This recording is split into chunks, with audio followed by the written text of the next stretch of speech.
Suzuki Celerio. So try natin itong i-revive dahil ang issue daw dito ay ayaw umandar. So on muna natin yung susi.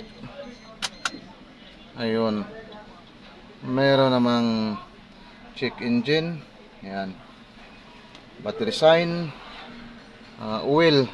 So dito sa kambyada niya ay matic ito. So try to start natin. Ayun, cranking lang. Ayun, but won't start. Ayun, oh, cranking. Ay sayang, ayaw mo talaga umandar. So scan muna natin para magkaalaman kung ano ka talagang sira. Mayroong isang DTC sa engine control module. Yan, mismatch din siya. Equalizer, kuhan mo dong, clear DTC mo, subukan mo i-clear. Okay.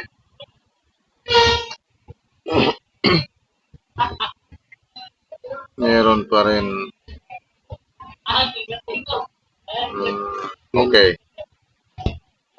Scan uli. Dahil meron talagang isang hindi natatanggal. So pagkatapos na delete, scan uli para sure kung siya ba talaga ang serious. Yan. Okay, report. Screenshot uli. Yun. Clear DTC.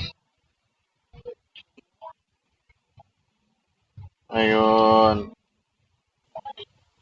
Ang problema ay kanyang susi. Yan, no? Mismatch ang kanyang susi kaya ayaw umandar. So ito, papasok tayo sa special function. Try natin i-relearn. Switch on ignition, okay. So natapos na natin ma-relearn. Ito, on ang susi.